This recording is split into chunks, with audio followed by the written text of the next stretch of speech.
Hello everybody, welcome to the first in a series of Simutrans video diaries.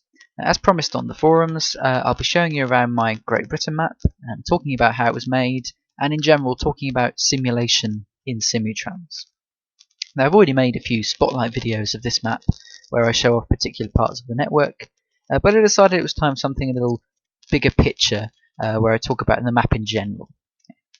Now I should say this map is still very much a work in progress. I'm only really just getting started with it, but there's a lot to talk about already, and hopefully it'll be interesting even in its incomplete state. Also, this is a new format. I've never made a video diary for Simutrans before. In fact, I've never seen one made. Not sure if there are any that have been made before. So if you have any suggestions for what you'd like to see or how it could be better, then please get in touch either via comments below or on the forums. So let's start from the beginning. What exactly is this map? What am I doing with it? Well, those of you who have been reading on the forums will know that the goal is to simulate as accurately as possible the British rail network in Simutrans Experimental. And that means not just the look of the trains or the location of the tracks or anything like that, but also the timetable, the schedule to a certain extent, which we're talking about a bit later. Now on hearing about this, I think the most natural reaction is that's a crazy project, and that's right, I think it is, and I think I'm a glutton for punishment for taking it on, but hey, I find this sort of thing fun, so I decided to see how it would go. Now the second reaction I think related to this is that it just can't be done. You might think, well, this Simutrans is not just not capable of doing this sort of thing. And until recently I think that was true, but recent developments, especially in Simutrans Experimental, have made this sort of thing a viable project, so I'm at least seeing how far you can take it. Now those of you who've been around the forum for some time will remember that I've tried something like this before. This is not the first time that I've had a go at making the British rail network in Simutrans. So why have I decided to start again? What was wrong with the old map? So I thought what I'd do is show you a little bit of the old map and talk about what its limitations were and why I think I can do better this time. So let's just switch to the old map. Okay. So here is the first attempt that I made of making the UK rail network in Simutrans. Now there are a number of problems with this, some of which are redeemable, some of which not so much. The first is that the height map was really not very good. So here you can see the height map with the tracks on and so forth, and you can see that the hills and mountains and stuff are very low definition. We also have no rivers. You may see here we're in London here, and there is no Thames. There should be a Thames just south of Victoria. I didn't put any rivers on here, which was pretty poor. We go to the Welsh hills, and this is what you get for mountains. Pretty poor show all round. So that's one thing. Another thing is that I just didn't have the data required to make an accurate representation back when I was making this map. I didn't know how to get hold of the relevant stuff. So in many cases there's just a lot of guesswork. And one obvious place for that is sort of tracks. So let's see if we can find somewhere. Right. So we've got let's just go somewhere it's more obvious. This is just one example. We've got 4 tracks through London through Chelmsford here, but as you may know, there's in fact only 2 tracks from London, from the edge of London to Colchester. And I just didn't have the data to get that sort of thing right the first time I made this map. Another thing is the trains. You know, these are just trains taken from add-ons from Simutrans from across the internet. I didn't bother to paint real trains or anything like that, which is something I'm doing this time.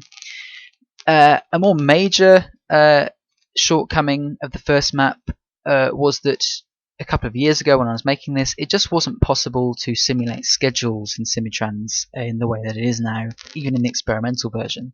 In a future video I'll be talking a bit about how exactly I get the schedules to work in Simutrans Experimental and why that's so much better now than it used to be. So I think that's everything about the old map. The other thing, of course, is that the old map, the scale is smaller. That is, I think here we've got about 250 meters per tile, where on the new map I've been making, the scale is something like 120 meters per tile. So that means we get twice as much detail, which in areas such as London is really important. The old map, we had to stylize some areas and leave out some stations and so on and so forth. So that's the old map, and why I've decided not to try and resurrect that, but rather being the glutton for punishment that I am, start from scratch. So let's return to the new map then. So how did I go about making this? This is obviously, I've been working on this for a little while now. Let's just get up the mini map so we can see what's going on.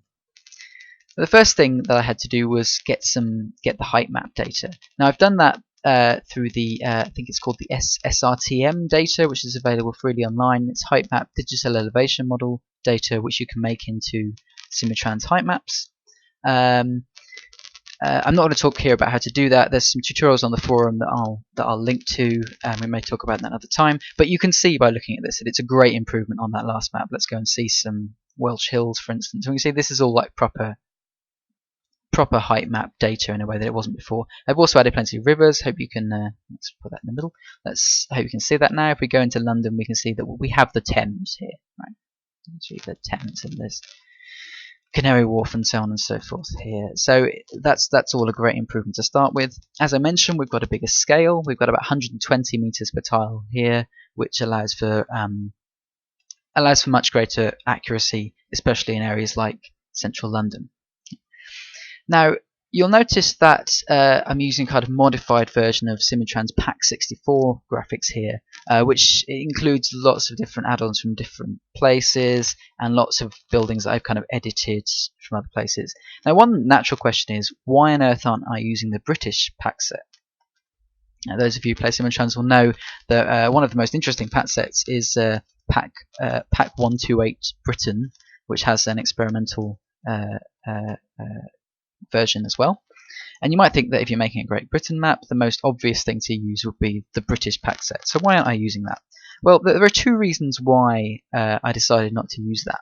The first is that I simply prefer working with 64 pixel pack sets rather than 128 pixel for a couple of reasons. One is that I like to be able to zoom out a long way, like so, and you can't zoom out quite as far on Pack 128. That's quite a small aesthetic thing. The second thing is that I like to be able to tweak and edit graphics and kind of add my own stuff to the pack set, and I'm simply not a good enough pixel artist or graphic artist to make graphics for the 128 pixel scale. I can just about deal with the 64 pixel scale where you don't need too much detail, and that's why I decided to stick with that scale. Okay. So what else goes into this map? Well, it's pretty essential for me that I'm using Simutrans Experimental, because there are features in Simutrans Experimental which allow for this kind of simulation in a way that Simutrans Standard won't. Most notably is allowing for certain kinds of scheduling and also simulating real time. So you can't see it on here because I'm only capturing the middle of the screen, but Simutrans Experimental now includes a kind of real-time clock in the bottom left and tracks the movements of vehicles in real time. Now, the other important thing is the simulation of braking physics and vehicle physics in general, which works especially well for diesel and electric trains, and that's much better in Simutrans Experimental and is one of the main things that allows me to simulate a real timetable in this version. Okay. So that's kind of the in-game stuff, but obviously in order to get this kind of simulation going, you need a lot of external stuff, a lot of external data. So how do you go about finding what you need in order to make an accurate representation? Well, some obvious sources of data is Google Maps and OpenStreetMap. So Google Maps just provides a lot of basic data on where things are, the distances between cities, and OpenStreetMap supplements that in places where it's not so good. Now, there are a couple of kind of non-standard sources of data which allow for the simulation of the rail network itself. So one of them is one that I didn't have access to last time, and it's made a lot of difference this time. Let me see if I can switch over this to show you. This is what's called the National Rail Sectional Appendix. These are freely available PDF files online which tell you everything about the British rail network, the amount of tracks in various places, you've got your crossovers, and crucially, speed limits. Okay, if you're going to simulate real timetables, as is my goal here, then you need to know what the speed limits are on various tracks, because otherwise the trains are going to be just too fast or too slow wherever they are. And this document will show you that sort of thing. Now I'll add a link to these files in the description for anyone who's interested in seeing them. But they're a pretty crucial part of the simulation goals here. I couldn't do it without these documents. Okay. Now these provide for the National Rail Network. There's another document I've been using to give me the data for London Underground stuff, and that's available freely online as well. I'll put a link to this as well. It's just a very accurate map of all the tracks and so forth on the London Underground, as you can see. Scroll over this, we can see the District and Piccadilly lines at Chiswick Park here and so forth. We can see where the platforms are. And this allows you to simulate it accurately rather than it just being guesswork based on knowing where the stations are. Okay, so that's that.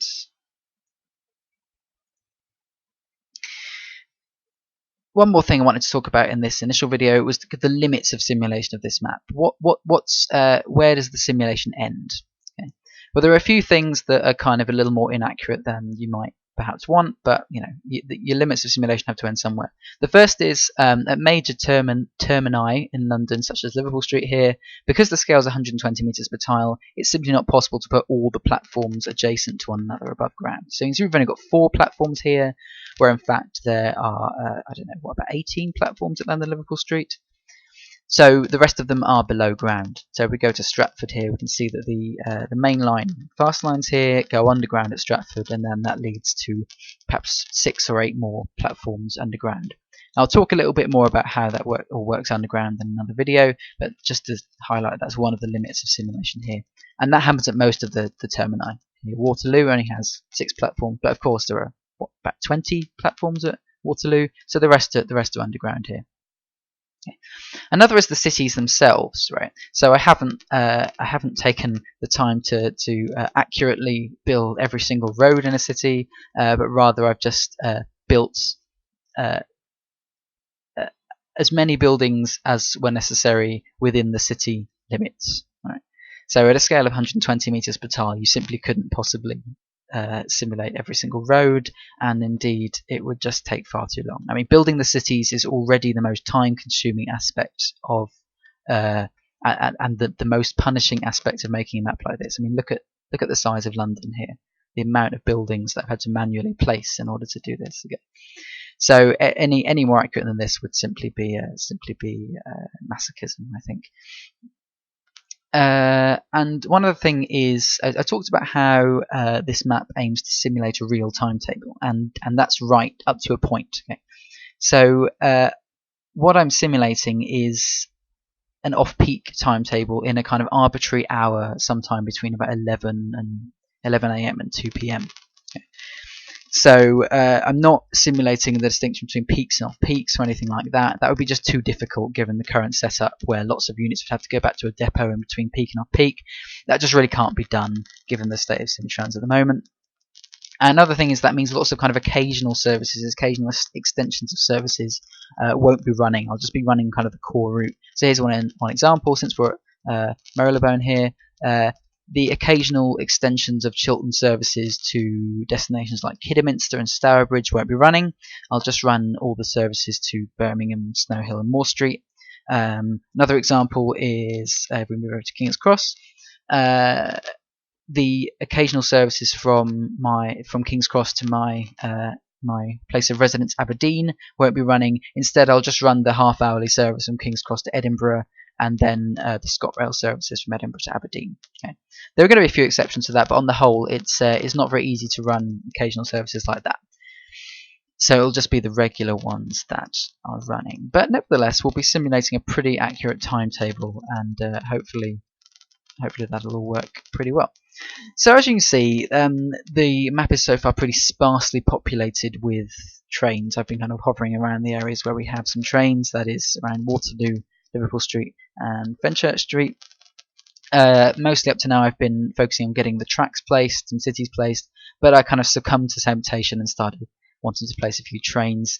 So I've simulated all the slow lines out of Waterloo. I'm going to make a video similar to the ones I've made before of the metro trains out of Waterloo very soon. So I haven't by any means placed all the tracks in the country yet. You can see here that we've placed most of the ones in the southeast, haven't done Kent yet. Quite a lot of the ones going down to southwest. We've gone all the way down to Bournemouth here. We've placed lots of tracks going up north, northwest, so let's find Manchester Piccadilly, which I believe is built, although Manchester is yet not. So here's Manchester Piccadilly, which is a rare example of a station I have tried to place entirely above ground. We'll see how this works with the various tracks and junctions, but I thought it would be nice to see the whole of that above ground. But as you can see, there's still a lot to do. We zoom out, we can see there are no tracks north of Manchester, nothing in Wales, nothing in the southwest, Kent's still to be done. There's still a lot of work to be done on this map, and it will no doubt take a long time. So I think that more or less concludes my introduction to this map and the various data sources that have gone into making it so far. I think the next step will be to fill in a lot of the gaps, especially so you can see I've put a lot of tracks here without any cities. I'll probably fill in when I have the will, if I can find the will to do so, building all the cities that go up the East Coast Main Line, the West Coast Main Line, Midland Main Line here. And when I get bored of that, placing some more trains. And I'll make a few more diaries soon talking about how the scheduling function works in Simutrans Experimental and things like that. And yeah, please do mention in comments if there's anything you think could be better about these videos, anything you'd like to see in particular, any questions you'd like me to answer about the map. And I hope you found this interesting, and I hope you'll tune in again for another video diary soon.